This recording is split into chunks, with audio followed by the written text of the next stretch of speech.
Je ne me souviens pas. Maintenant, posez votre main sur la Bible et jurez devant Dieu que vous êtes allé sur la Lune.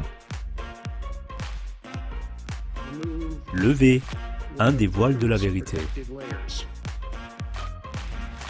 Nous sommes ici avec Bart Sibrel, journaliste d'investigation, écrivain, auteur. Bart, merci beaucoup de nous avoir rejoints pour cette interview. Je suis heureux d'être là, Dan. Génial. Je pense que beaucoup de nos auditeurs sont sûrement familiers avec le fait que vous avez reçu un coup de poing d'un astronaute. Lequel était-ce? Edwin Aldrin Jr. Edwin Aldrin Jr. Quelles sont les autres choses incroyables qui vous sont arrivées? Qu'est-ce qui se démarque comme une expérience mémorable dans votre travail? Eh bien, il y en a beaucoup. Celle qui me vient tout de suite à l'esprit, c'est lorsque nous avons produit le premier film de la Terre à la Lune, Histoire d'une machination. Et il a été financé par un millionnaire qui construit des fusées pour la NASA, qui sait que les missions lunaires sont fausses. Et il a estimé qu'il était de son devoir patriotique de le révéler. J'ai produit le film en me disant qu'il était peut-être vrai qu'ils avaient tout mis en scène. Le film a coûté près d'1 million de dollars et il est sur la page d'accueil de Sibrel.com. Il s'intitule « De la Terre à la Lune, Histoire d'une machination ». Environ 3 ans et demi après le début de ce projet de 7 ans, nous avons reçu un enregistrement audio. Du matériel secret provenant d'un informateur de la NASA de l'équipage d'Apollo 11, la prétendue première mission lunaire. Clairement en train de falsifier une partie de la mission lunaire. L'enregistrement en question comportait une 3e piste audio sur laquelle la CIA leur disait comment faire. Cela m'a convaincu. Cela a convaincu le directeur de NBC News que la NASA avait effectivement falsifié l'alunissage. Et ça a été une expérience qui a changé ma vie. Après la sortie de ce film, nous avons produit un film intitulé en français « Les astronautes deviennent fous », dont le titre n'est apparu qu'après coup, après que je reçoive un coup de poing d'un astronaute, qu'un autre me menace de coups de poing, qu'un autre me donne des coups de pied et qu'on me menace finalement de me tirer dessus. Dans un cas, nous avions laissé par inadvertance un micro en marche sur un astronaute et le caméraman avait oublié d'arrêter l'enregistrement. De sorte que pendant que la caméra se trouvait à l'arrière de la voiture de location dans l'allée de la maison de l'astronaute, auparavant, nous lui avions montré les images classifiées, ce qui l'avait beaucoup énervé. Nous enregistrions sa conversation privée avec son fils dans sa maison, porte fermée. Et ils discutent pour savoir s'ils doivent appeler la CIA pour me faire assassiner. Ce qui n'aurait pas été nécessaire s'ils étaient vraiment allés sur la Lune. Mentir en disant qu'on est allé sur la Lune est un mensonge satanique aux proportions gigantesques. Je ne frappe pas les gens, mais je vous jette dehors si vous ne foutez pas le camp de chez moi. Je pars. Tu veux que j'aille chercher un pistolet pour leur tirer dessus avant qu'ils sortent du bureau? On a une caméra qui tourne, si vous voulez le faire. Ce serait des enregistrements super pour nous. À bientôt, au tribunal, j'espère. Tu veux appeler la CIA et les faire éliminer? Ce sont donc les 2 moments les plus marquants. Et si vous lisez le livre qui vient de paraître en allemand aux éditions Coop, j'ai été littéralement kidnappé par la CIA. Et ils m'ont interrogé avec du sérum de vérité quand j'ai trouvé les images qui prouvent qu'ils n'étaient pas allés sur la Lune. Encore une fois, 2 directeurs de NBC News étaient d'accord sur le fait que cela prouvait qu'ils n'étaient pas allés sur la Lune. Et NBC a été menacé d'être déconnecté du réseau s'ils décidaient de diffuser cette information. Alors, ils se sont dégonflés. Maintenant, Bart, si vous deviez, je dirais que notre public est assez ouvert aux nouvelles théories, même aux théories de conspiration. Mais si vous deviez présenter un argumentaire éclair, est-ce que le moment où il simule la Lune derrière la fenêtre avec une photo serait votre meilleur argument de 30 secondes? Comment convaincre quelqu'un qui s'oppose à tout ce qui contient ne serait-ce que l'ombre d'une théorie de complot? Quelle approche choisir? Eh bien, il faut avoir l'esprit ouvert pour voir la vérité. J'ai parlé à un professeur d'université qui a dit que si un astronaute d'Apollo admettait que c'était mis en scène, il croirait quand même qu'il a marché sur la Lune. Pour l'argumentaire éclair, on peut prouver par la logique que l'alunissage est une fraude. Aujourd'hui, après 55 ans avec des fusées et des ordinateurs plus performants, la NASA ne peut envoyer un astronaute dans l'espace qu'à 1/1000 de la distance de la Lune, tout au plus. Donc, ce qu'ils affirment réellement, c'est qu'à une époque où tous les ordinateurs réunis n'atteignaient qu'1 millionième de la puissance de calcul d'un téléphone portable, la NASA a envoyé des astronautes dans l'espace 1000 fois plus loin qu'elle ne peut le faire aujourd'hui. avant la date prévue et dès la première tentative. Donc ce qu'ils affirment réellement, c'est que pour la première fois dans l'histoire du monde, la technologie passée était meilleure que celle du futur, ce qui est impossible et qui signifie tout simplement qu'ils ne sont pas allés sur la Lune. Oui, j'aimerais revenir plus tard sur l'ancienne technologie qui a maintenant disparu. Mais avant d'entrer dans les détails, j'aimerais poser la question suivante. Dites-nous pourquoi il est si important de connaître la vérité sur l'alunissage. J'ai parlé à des gens qui disaient « Écoutez, je ne veux pas parler du 11 septembre, c'était il y a 24 ans. Passons à l'époque actuelle. L'alunissage a eu lieu en 1969. Avec tout ce qui se passe en Ukraine et dans la bande de Gaza, avec la dette publique et le problème de l'immigration, avec toutes les choses sur lesquelles nous devons nous concentrer, pourquoi l'alunissage est-il si important? Eh bien, Dan, disons que vous et moi vivons dans un quartier et qu'une fois par an depuis 50 ans, un enfant disparaît. Disons-nous, « Oh, ça arrive aux autres ?» Non. Ces personnes sont en liberté. Et ils n'ont pas seulement falsifié l'alunissage, ils ont assassiné des gens pour le dissimuler. Ce n'est pas mon opinion, c'est celle des veuves et des proches parents des astronautes décédés qui me l'ont dit. Que l'homme qui devait être le premier à marcher sur la Lune a été assassiné par la CIA parce qu'il n'a pas coopéré à la tromperie de la NASA. Donc, non seulement ces gens mettent en scène des alunissages pour lesquels nous payons pour être trompés, mais nous payons aussi les salaires des agents de la CIA qui ont tué notre frère parce qu'il essayait de dévoiler les crimes du gouvernement corrompu. Notre pays a été créé parce que le roi George est devenu un tyran et il est dit que le peuple a le droit de changer ou d'abolir un gouvernement s'il porte atteinte à la vie, à la liberté et à la recherche du bonheur. Eh bien, la première chose est la vie. Ils assassinent leurs propres citoyens pour mener à bien ces tromperies. Il n'y a qu'une seule raison pour laquelle c'est important. Soit ils ont réussi à aller sur la Lune, ont planté un drapeau sur le rocher le plus proche, sont revenus et n'ont pas péri en se disant « Oh là là, c'était moi une !» Même si 50 ans plus tard, ils ne peuvent parcourir qu'1 millième de cette distance. Soit la nation la plus puissante du monde a falsifié le plus grand accomplissement de l'humanité et a assassiné des personnes de son propre peuple pour le dissimuler, tout en prétendant hypocritement représenter la vérité et la justice. Si la seconde proposition est vraie, et je vous assure que c'est le cas, vous pouvez voir toutes les preuves gratuitement sur cibrel.com. Donc si c'est vrai, la falsification de l'alunissage a un impact tellement plus important que s'il avait réellement eu lieu. Comprenez-vous ça? C'est d'une importance énorme, et si les gens ne connaissent pas la vérité, que ces criminels mentent à tel niveau, alors nous courons à notre ruine. Que pensez-vous qu'il se passerait si la vérité sur l'alunissage était connue de tous et si la majorité des Américains, une grande majorité des Américains, savaient ce qui se passait? Eh bien, je suis allé 2 fois à Berlin, quand le mur était encore debout, et c'était une expérience assez effrayante. J'ai même aidé quelqu'un du KGB à passer à l'ouest. Et lorsque le mur est tombé, c'était l'un des plus beaux moments du XXe siècle. Imaginez que maintenant, nos téléphones sonnent et qu'on nous dise « Laissez tout tomber, allumez la télévision, l'un des astronautes d'Apollo est en train d'avouer. » Un silence de mort s'abattrait sur le monde. Nous nous arrêterions et nous dirions « Oh mon Dieu, est-ce vraiment si grave? Jusqu'où nous sommes descendus ?»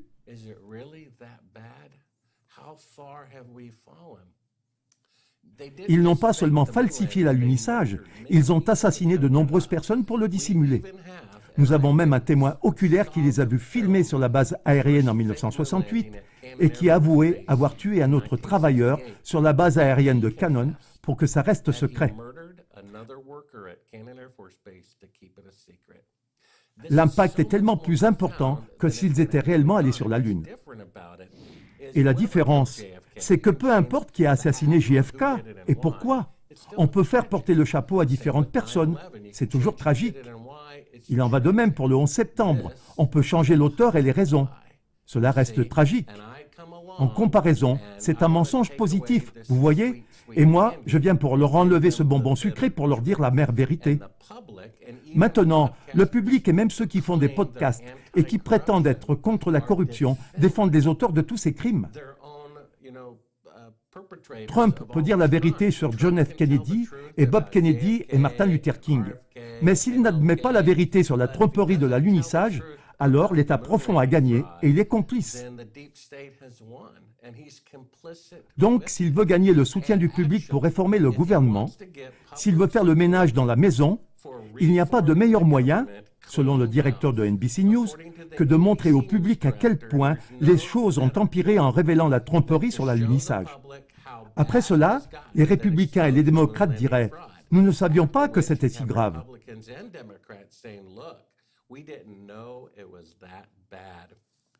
Le fait est que Robert Kennedy Jr., qui a plus accès au dossier de JFK qu'Oliver Stone, a déclaré avec une certitude de 100% que la CIA avait tué son oncle, le président des États-Unis, parce qu'il allait faire le ménage. Ensuite, nous avons Robert McNamara, le secrétaire à la Défense, qui a déclaré avant sa mort que la guerre du Vietnam, à laquelle l'opinion publique était opposée, avait été lancée uniquement parce que le Congrès avait voté une loi basée sur un mensonge. Il a dit que l'attaque dans le golfe du Tonkin n'avait jamais eu lieu. Ce que je veux dire, Dan, c'est que si la CIA est prête à tuer son propre président, prête à tuer inutilement 58 220 de ses propres hommes, ils n'auront aucun problème à falsifier une image vidéo. Et il y a 4 fois plus de preuves qu'il n'en faudrait pour prouver au tribunal qu'ils ont falsifié l'alunissage. Mais c'est une vérité que les gens ne veulent pas entendre. Ils préfèrent croire aux mensonges. C'est littéralement comme le Père Noël pour adultes. Révéler la vérité mettrait temporairement les États-Unis dans l'embarras. Mais si on ne le fait pas, c'est pire. Des étudiants, des élèves du primaire et des livres d'histoire institutionnalisent un mensonge. Nous devons savoir. Notre témoin oculaire a déclaré que le président Johnson s'était rendu en personne à la base aérienne de Cannon le 1er juin 1968 pour assister au tournage de l'alunissage et que Nixon l'avait approuvé environ un an plus tard.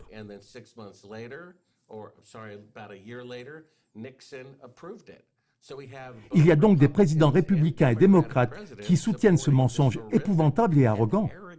C'est vraiment un mensonge blasphématoire. Vous savez, la tour de Babel, elle n'a jamais été achevée. Elle devait atteindre le ciel.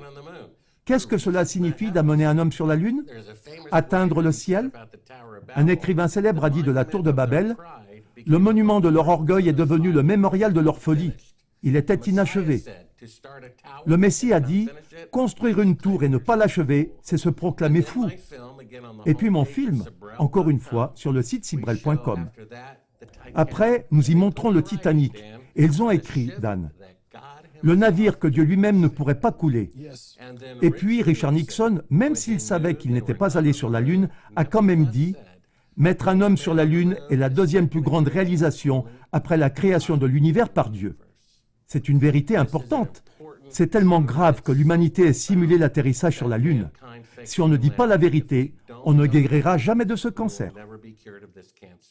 Pour passer maintenant de Trump à Nixon, vous pensez que Nixon savait vraiment? Bien sûr qu'il savait. Il ne s'est pas montré pour le lancement. Le président japonais est là, le chancelier allemand est là, tous les dirigeants du monde sont là.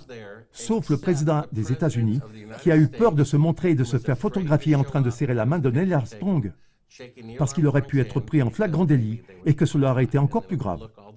Après s'en être bien tiré 6 mois plus tard, pour le deuxième lancement, il se présente alors que les gens étaient déjà convaincus qu'on pouvait envoyer un homme sur la Lune. A-t-il donné une excuse officielle pour avoir été absent au premier lancement? Je crois qu'il a dit qu'il devait promener son chien. Allons. C'est une petite blague. Mais il n'avait aucune raison de ne pas être là. Il l'aurait reprogrammé pour que le président puisse être là. C'est ce qu'ils auraient fait. Oui, c'est vrai. Récemment, vous étiez l'invité de Joe Reagan, chez qui vous avez passé 3 heures. Et demi. Pensez-vous que votre interview a été équitable? Équitable? Eh bien, le problème avec l'équité, c'est que les gens pensent qu'on doit entendre leur version de l'histoire pour que ce soit équitable. C'est le contraire de la vérité. Nous avons entendu leur histoire pendant 55 ans. Si nous racontions maintenant notre version pendant 55 ans, nous serions qu'à égalité. Nous savons déjà ce que vous pensez, nous savons déjà ce que vous allez dire. Joe Rogan, en privé, m'a dit sentir qu'il devait le faire parce que de nouvelles personnes voyaient ça pour la première fois. Je n'étais pas d'accord, mais peut-être avait-il quand même raison, car sur la page d'accueil de Sibrel.com, on trouve cette citation de quelqu'un qui a fait la critique de mon livre sur Amazon. Il a dit qu'à la base, il pensait que les missions lunaires étaient authentiques et qu'il ne les avait jamais remises en question, jusqu'à ce qu'il voit Bart Sibrel chez Joe Rogan. Et c'est devenu totalement évident qu'elles étaient fausses. Il a lu le livre et maintenant c'est encore plus clair. Il est absurde de croire qu'ils ont fait le premier essai avec 1/1000e de la puissance de calcul d'un téléphone portable, alors que 50 ans plus tard, ils ne sont toujours pas capables de parcourir ne serait-ce qu'1/1000e de la distance. Vous comprenez?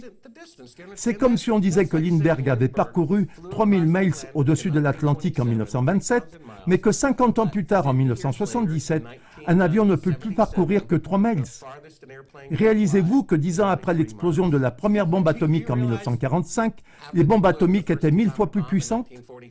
Donc, si nous avions pu aller sur la Lune lors de la première tentative avec 1/1000e de la puissance de calcul d'un téléphone portable, nous aurions été sur Mars 10 ans plus tard. Nous serions maintenant dans un autre système solaire et il y aurait des bases partout sur la Lune. 8 présidents ont dit « Nous allons retourner sur la Lune dans les 5 ans à venir », en commençant par Reagan, puis ce fut Bush Jr., puis Clinton, puis George Bush Jr. l'a dit 2 fois, puis Obama, puis Trump. Ils ont tous dit que nous irions sur la Lune dans les 5 ans et ils ne peuvent pas le faire. En 2014, ils ont dit « D'ici 2018, nous aurons des humains en orbite autour de la Lune ». Et ils ont pris 2 ans de retard et n'ont mis que des mannequins en orbite autour de la Lune. Ils ont dit « Dans les années 1960, on pourra conduire des voitures et jouer au golf sur la Lune ». Mais aujourd'hui, le mieux qu'ils puissent faire est d'envoyer des mannequins en orbite autour de la Lune. La vérité est juste devant vos yeux. Je ne sais pas pourquoi les gens ne peuvent pas le voir. Oui, c'est l'une des choses les plus évidentes que j'ai remarquées. Nous parlons de la technologie de 1969 et nous ne l'avons pas améliorée au point de pouvoir le refaire. Et nous ne sommes pas les seuls. Il y a d'autres pays qui sont maintenant assez riches. On pourrait dire la Chine, la Russie, le Japon, l'Inde, l'Union européenne. Ils ont certainement l'argent et la technologie pour le faire. Reagan a repris ce point dès le début en disant « Oui, mais l'ampleur de cela, il y avait 400 000 personnes impliquées dans l'opération. Et d'aller jusque-là, de le refaire, la volonté n'y est plus. » Eh bien, ce n'est tout simplement pas vrai. Le gouvernement fait ce qu'il veut, que les gens soient pour ou contre. Regardez toutes les guerres dans lesquelles nous avons été impliqués, où l'opinion publique était contre, mais ils l'ont fait quand même. Et c'est l'une des raisons pour lesquelles les gens disent que ça doit être authentique. Car on ne peut pas cacher un secret à des centaines de milliers de personnes. Eh bien, ce n'est pas du tout vrai non plus.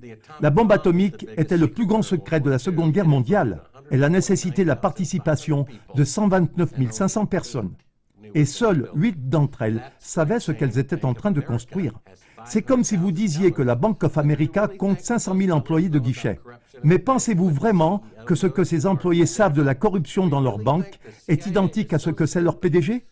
Vous pensez vraiment que la CIA est assez stupide pour dire au type qui fabrique le gant, la poignée de porte ou la botte « Hey, nous n'allons pas vraiment sur la Lune, ne le dites à personne ». Le fait est qu'Eugene Kranz, le directeur de vol avec qui j'ai parlé personnellement, a déclaré que pendant un décollage, personne dans le centre de commande ne pouvait faire la moindre différence entre un vol simulé et, je cite, un vol réel. Ce n'est qu'un tas de chiffres qui défilent sur un écran. Alors, que ce soit quand nous avions 4 ans dans notre salon ou quand nous le voyons en vidéo 20 ans plus tard, comment pourrions-nous savoir? Eh bien, il y a tellement d'aspects à ce sujet. Si je regarde les réfuteurs sur YouTube ou la page Wikipédia qui tente de réfuter tout ce que vous et d'autres négateurs de l'alunissage avez découvert, il y a beaucoup de choses. Mais surtout, il y a des arguments qui nient l'alunissage, mais que Wikipédia et la NASA n'essaient même pas de réfuter. Ils sont tout simplement tellement irréfutables qu'ils ne prennent même pas la peine d'y répondre. L'enregistrement que j'ai découvert où on les voit faisant semblant d'être à mi-chemin de la Lune sous nos yeux. C'est incroyablement convaincant. Dans ce passage, qui sera plus tard adapté et diffusé pour les téléspectateurs du monde entier, Neil Armstrong se condamne lui-même en indiquant qu'il est à 130 000 miles, c'est-à-dire à mi-chemin de la Lune, comme l'indique également le journal de vol de la NASA ce jour-là. En réalité, il se trouve sur une orbite terrestre basse de quelques centaines de miles.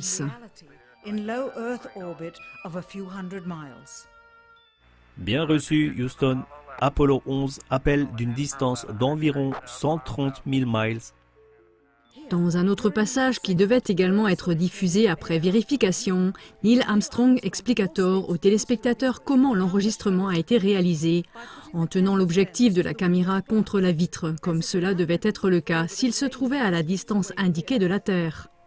Et nous n'avons qu'une seule fenêtre qui offre une vue sur la Terre, et elle est totalement occupée par la caméra de télévision. Si c'est comme il l'a dit, la fenêtre était entièrement occupée par la caméra de télévision. Un bras d'astronaute ne pourrait pas passer entre la caméra et la fenêtre, comme c'est manifestement le cas dans cet extrait. South America becomes invisible just off beyond the Terminator or inside the shadow. On peut également voir l'astronaute qui manipule la caméra réagir à l'erreur en essayant de s'éloigner. La moitié de l'Amérique devient invisible et disparaît dans l'ombre au-delà du Terminateur. Il s'agit d'un passage qu'il croyait ne pas avoir été enregistré. Il était beaucoup moins adapté à la diffusion, car l'objectif est en train de dézoomer et la scène passe à l'intérieur du vaisseau spatial où les astronautes sont au travail. Et apparemment, le bouton d'arrêt du magnétoscope est réapparu sans prévenir. Voici la lumière de travail diffuse qu'ils ont utilisée pour voir les commandes sans projeter de lumière sur la paroi de l'engin spatial. Ici, ils ont enlevé une partie de l'insert en forme de croissant.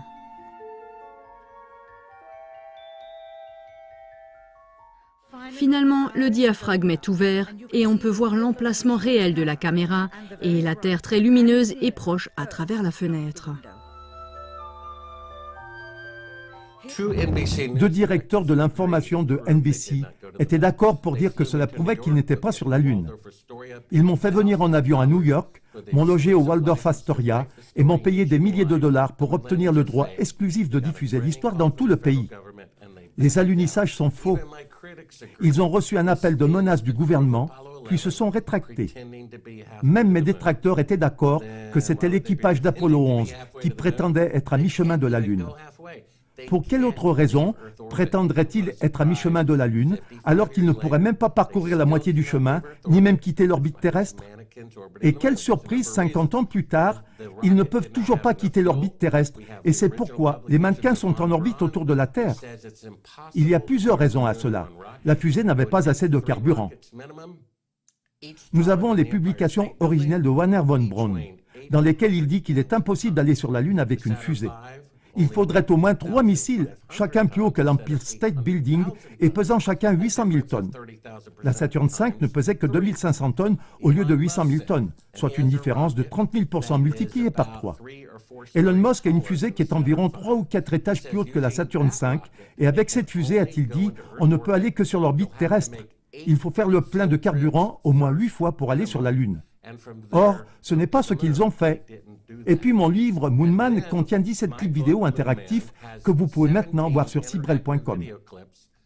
Dans l'un d'eux, un ingénieur de la NASA dit qu'il existe une ceinture de radiation entre la Terre et la Lune et qu'il faut la traverser pour atteindre la Lune. Tous les vols orbitaux sont bien en dessous. Il a dit que c'était dangereux ou mortel et que la technologie nécessaire pour passer à travers et survivre au voyage vers la Lune n'avait pas encore été inventée. Vous voyez ?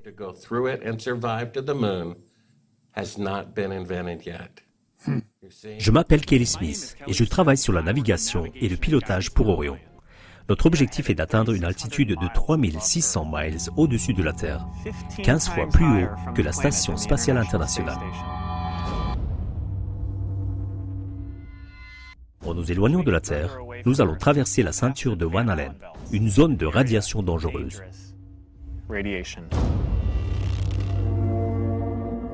Ce type de rayonnement peut endommager les systèmes de guidage et les ordinateurs de bord ou d'autres équipements électroniques à bord d'Orion. Bien sûr, nous devons traverser 2 fois cette zone dangereuse, une fois à l'aller et une fois au retour. Nous devons résoudre ces défis avant d'envoyer des personnes dans cette région de l'espace. We must solve these challenges before we send people through this region of space. We must solve these challenges before we send people through this region of space. We won't have astronauts inside. We won't have astronauts inside. Il n'y aura pas d'astronautes à bord. On pourrait leur prouver avec une seule photo que les alunissages sont des faux. Sur la page d'accueil de Cibrel.com, nous montrons la lumière du soleil. Vous pouvez le vérifier vous-même. Sortez sur un parking devant chez vous par une journée sans nuages et regardez 2 personnes, 2 arbres, 2 poteaux téléphoniques. Les ombres sont toujours parallèles entre elles. Il est mathématiquement et scientifiquement impossible que des ombres éclairées par le soleil se croisent. Si vous allez sur le site, vous pouvez voir 2 objets. Un astronaute dont l'ombre va sur 12 heures et un rocher situé à environ 1,50 m dont l'ombre va sur 9 heures. Une divergence de 90 degrés en des objets distants d'1,50 m. Il y a donc une source de lumière électrique qui est en jeu et qui est très proche. Nous venons de prouver avec une seule image que les alunissages sont des faux. Ensuite, ils font semblant d'avoir parcouru la moitié du chemin vers la Lune sous vos yeux. De plus, nous sommes dans la logique qu'en 1969, on ne pouvait pas avoir une technologie spatiale 1000 fois meilleure qu'aujourd'hui. Et nous avons un témoin oculaire, Cyrus Eugene Akers, le chef de la sécurité de la base aérienne de Cannon, qui a avoué, juste avant de mourir, avoir assassiné un employé pour couvrir la fraude de l'alunissage. Nous y voilà. Ils ne sont pas allés sur la Lune. Que peut-on faire ? Et si la vérité n'est pas révélée? Je ne sais pas quoi dire, mais l'humanité est condamnée à disparaître s'il ne la révèle pas. Et le président n'est pas sérieux au sujet de cette divulgation. Dire la vérité renforcera la confiance dans le gouvernement plutôt que de la détruire. Oui, et maintenant cette contre-théorie que je n'ai pas très bien comprise. Je l'ai entendue aujourd'hui en venant ici. La réponse à l'hypothèse de Von Braun ou l'affirmation selon laquelle nous avons besoin de ces fusées gigantesques plus haut que l'Empire State Building serait le module lunaire. Il a dit que puisque nous n'avons pas besoin d'atterrir sur la Lune, Von Braun prévoyait combien il faudrait pour envoyer une fusée, la faire atterrir sur la Lune, la ramener et la faire décoller de la Lune. Mais avec le module lunaire, il est impossible d'être beaucoup plus léger. Avez-vous déjà entendu cela ? Non, c'est le concepteur de la fusée. Il dit que ces chiffres mathématiques étaient irréfutables et immuables. C'est ce qu'il a dit. Ils sont irréfutables et immuables. Musk dit qu'avec la plus grosse fusée, il faut d'abord faire 8 ravitaillements. Lors d'une conférence TED, ils ont dit qu'il faudrait peut-être 24 voyages pour transporter le carburant. Von Braun a déclaré devant la caméra que la plus grande fusée qu'un homme puisse construire ne peut atteindre qu'une orbite terrestre et qu'il faut transporter du carburant vers une station spatiale. Un voyage autour de la Lune doit se faire en 2 phases. Un vaisseau spatial qui décolle de la surface de la Terre consommera la quasi-totalité du carburant qu'il transporte, juste pour atteindre une vitesse suffisamment élevée pour compenser la force d'attraction gravitationnelle. Sans propulsion, il continuera ensuite à tourner autour de la Terre sur une orbite hors de l'atmosphère. Il s'agit de la première phase. Mais si nous pouvons ravitailler le vaisseau spatial sur cette orbite avec du carburant apporté par des vaisseaux cargo, il pourra alors partir pour la deuxième phase, le voyage autour de la Lune et retour. Pour faciliter cette opération de ravitaillement, nous construirions une base avancée en orbite, à 1000 miles au-dessus de la Terre. Cette base avancée, ou station spatiale, sera le quartier général de l'ascension finale vers la Lune. Elon Musk dit exactement la même chose, non? Il faut faire 8 transports de carburant. Les choses ne sont-elles pas plus efficaces avec le temps plutôt que moins efficaces? Eh bien voilà. Oui, ok. Que pensez-vous de ceci? Une partie de la raison pour laquelle l'Amérique a dû accélérer l'alunissage était que nous étions engagés dans une course spatiale avec les Soviétiques. Pourquoi les plus hauts gradés soviétiques ne se seraient-ils pas doutés de ce qui se passait et pourquoi n'ont-ils pas crié « tromperie » ? Oui, ce sont bien les 2 arguments qui démontrent que c'est réel. Toutes ces personnes étaient impliquées et je vous ai dit que même quelqu'un au centre de commandement ne peut faire aucune différence entre une simulation et un vol réel, selon le directeur de vol à qui j'ai parlé. L'autre argument est le suivant. Les Chinois ou les Russes ne les dénonceraient-ils pas? Ce n'est pas du tout vrai. Supposons par exemple que je dispose d'une photo d'un chef d'État avec une prostituée. Je pourrais la télécharger sur Internet et ruiner sa carrière, et la photo ne vaudrait plus rien. Ou je pourrais le faire chanter année après année. Je connais quelqu'un qui travaille personnellement au centre de commande de l'agence spatiale chinoise, et il m'a dit que tout le monde là-bas sait que c'est un faux. En échange de la fourniture de technologies secrètes liées à l'espace de la NASA, ils ne le font pas savoir publiquement. Le Congrès américain affirme qu'il est illégal de vendre des technologies spatiales à la Chine. La Chine fait du chantage aux États-Unis et la CIA leur donne illégalement cette technologie en échange de la non-révélation de la fraude lors de l'alunissage. Et il en va de même pour la Russie. Une des dernières publications qu'on trouve sur la page d'accueil de Sibrel.com date d'environ 1 an. L'IA la plus intelligente du monde, qui n'est pas à la disposition du public, plusieurs IA connectées entre elles, le réseau neuronal de Google qu'ils ont présenté pendant 3 jours lors d'un congrès à Moscou. Une équipe l'avait mise en service. Ils l'ont utilisé pour écrire une symphonie en 2 secondes, un roman en 2 secondes, et il a un programme de détection des contrefaçons qui ne s'est jamais trompé. Vous pouvez lui montrer une vidéo de Biden ou de Trump et il vous dira en 1 seconde si c'est un faux ou non. Il analyse tous les pixels et la géométrie de l'image. Une équipe l'a alimenté avec des images de la surface lunaire prises par les sondes chinoises sans équipage et il a dit qu'elles étaient authentiques. Chaque fois qu'une image d'Apollo était soumise au programme, celui-ci disait qu'il s'agissait d'un faux arrière-plan. C'est-à-dire que ça avait enregistré un côté d'un studio de télé. C'est l'IA la plus intelligente qui a dit ça. Nous avons une vidéo sur mon site qui montre Poutine en train de regarder les résultats en temps réel. Il n'a pas du tout l'air surpris. En fait, il a plutôt l'air effrayé. Mais si la vérité est révélée, peut-être qu'une vérité sera révélée à son sujet, ou qu'il ne sera plus en mesure de faire chanter les États-Unis. Et c'est ainsi que l'ancien directeur de l'espace russe a déclaré le jour où il a pris sa retraite « Hey, je voulais dire quelque chose que je ne pouvais pas dire quand j'étais en poste. Les missions lunaires sont truquées. » Quand est-ce que c'est sorti? C'était il y a environ 3 ans. La télévision RT est donc censée être contre la corruption. Eh bien, ils n'ont jamais rapporté l'histoire de Poutine, voyant que l'IA la plus intelligente du monde venait de dire que les missions lunaires étaient truquées. Ils n'en ont jamais parlé.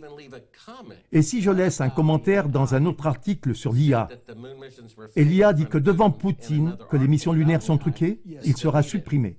Après que l'ancien directeur spatial russe a déclaré que les missions lunaires étaient fausses, je reçois le lendemain un appel de Fox News. Ils veulent faire une émission spéciale d'1 heure pour savoir si nous sommes allés sur la Lune ou non, et ils veulent m'interviewer.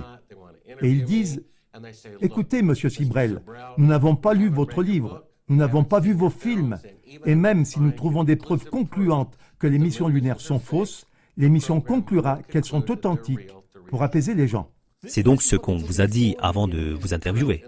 C'est vrai. Et c'est Fox News. Ce n'est pas plus votre ami que Russia Today. Sinon, il n'aurait pas viré Tucker Carlson, qui avait 100 millions de téléspectateurs pour chacune de ses émissions, n'est-ce pas? Ces personnes ne sont pas dans le business pour gagner de l'argent comme ça devrait être le cas. Ce qui les intéresse, c'est le contrôle de l'information. J'ai donc regardé leur édition spéciale. Ils ont trouvé un scientifique russe de 1969 qui les a félicités. Le porte-parole a dit « Vous voyez, les Russes croient que nous avons été sur la Lune. » Mais Fox News n'a pas rapporté que l'ancien directeur spatial russe avait déclaré 6 semaines plus tôt que les missions lunaires étaient truquées. Fox News ment, tout comme RT. Les deux sont contrôlés et doivent produire des programmes qui assurent aux gens que les missions lunaires sont réelles. Revenons à vos réfuteurs. Si on était vraiment allé sur la Lune, Dan, quiconque prétendrait le contraire serait un idiot. Alors pourquoi y a-t-il des milliers de vidéos YouTube dont la production a nécessité des dizaines de milliers d'heures pour convaincre une bande d'idiots que les alunissages évidents sont réels? Si je disais que Mickey Mouse était le premier président et non George Washington, vous pensez qu'il y aurait 1000 vidéos pour remettre les gens dans le droit chemin? Non, non, non, ce n'est pas Mickey Mouse. Voici pourquoi, c'est vraiment George Washington. D'accord. Vous avez mentionné que, avec ces autres pays, la Chine par exemple, que les images de modules lunaires chinois sont authentiques. Ils sont effectivement allés là-haut, et le type de réfuteur que j'ai entendu a dit « Oui, d'autres pays sont allés sur la Lune. C'est un fait.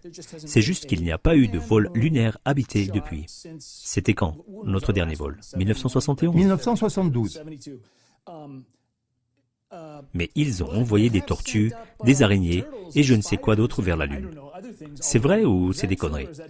Je ne crois pas. Je ne crois pas qu'un animal ait atterri sur la Lune comme on l'a prétendu. Ils ont envoyé des animaux à travers la ceinture de radiation pour voir quelle serait l'exposition aux radiations. C'est dans le clip sur mon site web où l'ingénieur de la NASA dit que les gens ne le savent pas. Mais à environ 1000 miles au-dessus de la Terre commence un champ de rayonnement de 30 000 miles d'épaisseur. Toutes les missions habitées se sont déroulées bien en dessous, sauf celle vers la Lune. L'homme dit « Les radiations sont dangereuses et la technologie permettant de les traverser et de suivre n'a pas encore été inventée. » been invented yet. J'ai vu le clip de la NASA dans lequel le directeur dit « Nous devons encore résoudre ce problème avant de pouvoir. Nous devons résoudre le problème des radiations avant d'envoyer les hommes dans cette région de l'espace. Mais ils doivent passer par cette région de l'espace pour aller sur la Lune. Vous voyez, nous devons résoudre ces problèmes avant d'envoyer des gens à travers cette région de l'espace. C'est-à-dire que les problèmes ne sont pas résolus. Et donc, s'ils avaient envoyé quelqu'un, il serait mort. Alors, comment sont-ils exactement allés sur la Lune? En gros, ils ont donc envoyé des sondes sans équipage dans les radiations avec 2 compteurs Geiger.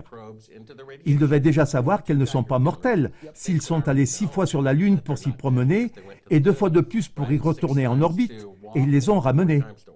J'ai donc demandé, vous savez, c'était une mission civile financée par les contribuables. Je suis journaliste et citoyen américain. Puis-je avoir les relevés de ces compteurs Geiger? Et ils ont dit, c'est un secret militaire. Et j'ai dit, ok, laissez-moi m'assurer que je comprends. Quand vous envoyez des sondes dans le Soleil pour mesurer la température du Soleil n'est pas un secret militaire, mais ça fait partie de la nature. Bien sûr. Si on envoie des sondes vers Jupiter pour savoir combien d'hélium il y a dans l'atmosphère de Jupiter, ce résultat n'est pas un secret, ça fait partie de la nature. Alors, pourquoi une partie de la nature, à savoir la quantité de rayonnement qu'un astronaute devrait traverser pour atteindre la Lune, pourquoi cette quantité est-elle un secret? Parce que le découvreur initial de la ceinture de radiation de Van Allen a dit que c'était 100 fois la dose mortelle. Et c'est pour cela qu'il y a des mannequins en orbite autour de la Lune et pas des humains. Ok. L'article de Wikipédia à ce sujet prétend que Van Allen a dit quelque chose comme « Oh non, je pense que les humains peuvent la traverser. Croyez-le ou non, je peux faire une recherche. » Oui, bien sûr. Wikipédia répand des mensonges 1 page sur 2. C'est Donc vrai. à l'origine, il a dit « c'est 100 fois la dose mortelle » et si plus tard il dit « ce n'est pas mortel », alors le gars est un idiot qui ne sait pas de quoi il parle. Alors pourquoi est-il aux commandes? Il en va de même pour Von Braun. Il dit d'abord « il faudra 3 fusées de 800 000 tonnes pour aller sur la Lune », puis il dit « oh, il suffit de 30 000% de puissance de fusée en moins ». Quiconque ajuste ses calculs de cette manière est donc incompétent. Alors pourquoi est-ce lui qui est aux commandes? Soit il a raison, soit il est incompétent. Donc s'il est incompétent, on ne peut pas aller sur la Lune. Et même s'il a raison, on ne peut pas aller sur la Lune. Pensez-vous que les 2 gars ont reçu l'appel téléphonique? Eh bien, nous avons une liste des personnes qui étaient à la base aérienne de Cannon lorsque le premier alunissage a été filmé. Elle provient du président Johnson lui-même. La base aérienne de Cannon dans l'est du Nouveau-Mexique? Oui, Clovis, Nouveau-Mexique.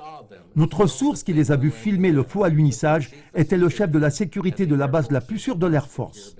Le président Johnson lui a personnellement remis une liste de 15 personnes autorisées à témoigner. Il a gardé cette liste en souvenir. Nous l'avons publiée dans le livre à la fois dans la version américaine et dans la version allemande. Et Van Allen était sur cette liste. D'accord. Donc ces preuves principales dont tu parles, plus la conclusion dans ta tête, c'est suffisant. Il n'y a pas besoin de s'occuper de la mer, des rochers, des réticules sur les photos et de tous ces trucs. Oui, c'est secondaire. D'accord, j'ai compris. Mais j'aimerais encore parler des projecteurs avec les feux de la rampe. Oui, je veux dire que l'homme qui a construit l'appareil Hasselblad avec lequel les photos ont été prises a dit « Ces photos ont été prises devant un éclairage électrique ». Il a dit ça? Oui, il l'a dit. D'accord. Dans l'émission spéciale de la Fox intitulée « Théorie du complot, avons-nous atterri sur la Lune ?» pour laquelle j'étais consultant. En parlant de caméra, les 2 plans de caméra qui me laissent encore perplexe sont premièrement les plans de la sortie d'Armstrong du module lunaire et deuxièmement, ce film parfaitement minuté et filmé. Je veux dire, en tant que cinéaste, en tant que photographe, comment ont-ils réussi à obtenir cette vue parfaite du monde lunaire qui est renvoyée dans l'espace? Vous la connaissez? Eh bien, il aurait dû y avoir un décalage radio dramatique entre l'unité de commande à distance et le gars, et qu'il ait deviné correctement, c'est un peu absurde. Ce qui est intéressant dans « Quand les astronautes deviennent fous », c'est que nous interviewons Alan Bean qui dit devant la caméra « Nous n'avons pas traversé la ceinture de radiation », ce qui est vrai. Ils sont restés en orbite terrestre pendant 8 jours. De cette façon, ils ont pu monter devant des témoins et amérir, etc. Et alors, nous avons un astronaute qui dit à propos de la descente « C'était, vous savez, très silencieux ». Ce que nous entendons sur la bande, alors qu'en fait, cela devait être bruyant. Ensuite, nous avons Eugene Cernan qui dit « Oh, c'était très bruyant, on s'entendait à peine ». N'est-ce pas un peu incohérent? Y a-t-il des preuves que Stanley Kubrick a travaillé à la production en studio du faux alunissage? Eh bien, il y a une conclusion logique et il y a quelques indices qui montrent qu'il l'a fait. À mon avis, peu importe de savoir qu'il a falsifié. Le fait est qu'ils l'ont falsifié en 1968 quand il a été filmé à la base aérienne de Cannon, alors qu'il tournait en même temps 2001, l'Odyssée de l'espace, un film sur un vol vers la Lune. Ah oui. Le fait est qu'ils ont falsifié l'alunissage. Quelqu'un devait être responsable de ces fausses images. Il pouvait soit engager le général du département des médias du Pentagone et prendre de bonnes mesures de sécurité, mais obtenir des résultats d'amateurs. Ou alors, il pouvait engager le meilleur cinéaste du monde, Stanley Kubrick, obtenir rapidement de bons résultats et s'occuper de la sécurité plus tard. J'aurais choisi la deuxième solution. Et dans son film Shining, l'un des acteurs, le petit garçon, porte un film Apollo 11 tricoté à la main. Et puis, il y a le dernier film de Kubrick, Eyes Wide Shut, en français, Les yeux grands fermés. Depuis 50 ans, les gens regardent l'image de Buzz Aldrin avec le bras plié et ne remarquent pas les nombreux plis de son costume imprimé. Combien de rides y a-t-il dans un ballon? En tout cas, les yeux des gens sont grands fermés. Je vois, oui. Stanley a insisté par contrat pour que le film Eyes Wide Shut soit projeté le jour du 30e anniversaire du lancement sur la Lune. Et il l'a fait? Oui, il l'a fait, le 16 juillet 1999. Je pense que Stanley Kubrick aurait trouvé fascinant de faire un film si bon que les gens le considéraient comme réel, comme une sorte de récompense intellectuelle. Soit il était impliqué, soit il était au courant. Là encore, c'est hors sujet. Je ne dis pas qu'il l'a fait ni dans mon film ni dans mon livre. C'est une théorie intéressante. Il y a quelques indices qui laissent à penser qu'il était soit impliqué, soit au courant. C'est vrai, c'est vrai. Est-ce que le gouvernement a dû admettre à la fin que, oui, ok, certaines prises de vue ont été faites dans un studio parce que nous ne pouvions pas le reproduire à cause des températures ou quoi que ce soit en rapport avec le film. Alors, oui, ces images ont été reconstituées pour que le public sache ce qui se passe. Est-ce que ce genre de séquence a également été diffusé à l'extérieur? Eh bien, une petite note en marge pour répondre à cette question. La dernière fois que je suis allé à l'hôtel, je me souviens avoir feuilleté le programme de HBO. Un tiers des 10 films parlaient d'extraterrestres venus de l'espace. Si 3 des 10 films traitaient de l'idiot qu'est Trump, ou au contraire du héros qu'est Trump, il s'agirait en tout cas d'une action concertée, visant à orienter l'opinion publique. Pour une raison ou pour une autre, le gouvernement veut que nous croyions aux ovnis. Et ils organisent des auditions à ce sujet au Congrès. Pourquoi n'y a-t-il pas d'audition au Congrès sur JFK ou sur la fraude de l'alunissage? Ils veulent que nous y croyions, donc c'est un mensonge. Récemment, un film est sorti sur le vol vers la Lune et les images truquées. Ils voulaient nous faire croire que les images étaient truquées, mais qu'ils étaient vraiment allés sur la Lune. Mais ça aussi, c'est un mensonge. La raison pour laquelle ils ont dû le faire est que l'IA venait de dire que les images étaient truquées. Ils se creusent la tête et ils essayent donc de comprendre. D'accord, les images sont truquées, mais comment faire croire aux gens que l'histoire est vraie sans que cela soit gênant pour nous? Le fait est qu'en 1969, avant le lancement de la mission lunaire, 10% de la population pensait qu'il s'agirait d'un faux. La dernière chose qu'ils feraient serait donc de falsifier officiellement quoi que ce soit, car ils seraient alors accusés de tout falsifier. C'est très simple. S'ils allaient vraiment sur la Lune, ils n'auraient pas besoin de faire semblant. S'ils font semblant d'être à mi-chemin de la Lune, c'est parce qu'ils ne peuvent pas aller à mi-chemin de la Lune. Ils s'en moquaient. Lors du prétendu atterrissage en direct, c'était un graphisme Atari qui montrait une petite éruption à la surface de la Lune. Il n'y avait pas d'image en direct. Eh bien, si j'étais le patron de la NASA, je placerais une caméra sur le côté de la fusée, je la mettrais sous verre de protection et je prendrais une photo 24 heures sur 24 de la rampe de lancement jusqu'à la Lune pour prouver que nous y étions vraiment. Lancer une fusée depuis la Lune, par exemple. Mais ils n'ont rien fait de tout cela. Ils en ont montré le moins possible. Et ils n'ont montré qu'une image de la 4e génération. Les chaînes ont dit « Donnez-nous une retransmission en direct ». Ils ont dit « Non, on prend l'image, on la projette sur un grand écran avec la qualité de projection de 1969, on la fait filmer par une caméra de télé, on la transfère sur un moniteur de télé et on la fait filmer. » Alors qu'ils auraient pu avoir une retransmission directe. Et puis, je peux encore dire, Ron Howard a été averti par son grand-père. Les missions lunaires sont truquées. Il n'a pas écouté. Il veut faire cette IMAX spéciale. Il est donc allé à la NASA et a dit « Nous allons transférer tout le matériel original sur la télé HD et le projeter sur 100 pieds de large. » La NASA a dit « Donnez-nous quelques jours. » Et 2 jours plus tard, tout le matériel a été perdu. de sorte qu'il n'a pas pu être diffusé en HD. Waouh, comment avez-vous su que le grand-père de Ron Howard lui avait dit ça? Il l'a admis, il l'a dit, oui. Et donc, non seulement ils ont délibérément détruit toutes les bandes vidéo originales, mais ils ont aussi démonté et jeté toutes les pièces du seul appareil qui aurait pu les lire, au cas où on retrouverait un jour les originaux, de sorte qu'il serait impossible de les lire à nouveau. Ils ont détruit toutes les données télémétriques originales montrant où se trouvait réellement la fusée, et ils ont détruit tous les dessins de définition et les diagrammes de l'équipement d'origine, qui indiquaient la puissance de la batterie qui aurait permis de refroidir le module lunaire de 250 à 72 degrés Fahrenheit pendant 3 jours avec une batterie de voiture, ainsi que le carburant et tout le reste. Donc, ils ne feraient jamais ça s'ils avaient vraiment volé. Mais c'est exactement ce qu'ils feraient s'ils commettaient une tromperie. Vous voyez? On a dépensé l'équivalent de 250 milliards de dollars pour aller sur la Lune, n'est-ce pas? Imaginez que Bill Gates dépense 250 milliards de dollars pour construire le premier ordinateur, qu'il fonctionne de manière fantastique, qu'il le jette dans le four avec tous les plans de construction. Peut-être aurait-on dû faire de même avec la bombe atomique, mais on ne l'a pas fait, n'est-ce pas? Non, les B-52 ont 70 ans, il y en a encore 200 en service. Donc, s'ils étaient vraiment allés sur la Lune, ils n'auraient jamais rien détruit. Mais c'est exactement ce qu'on ferait si on commettait une tromperie. Et ça, c'est déjà en soi une preuve de tromperie. Ils ont tout détruit. Et avons-nous vraiment des gens de la NASA, des gens du gouvernement qui déclarent « Nous avons perdu cette technologie ». Eh bien non, ils n'ont pas dit qu'ils l'avaient perdue. Ils ont dit qu'ils l'avaient délibérément détruite. C'est un des clips vidéo sur Cybrel.com.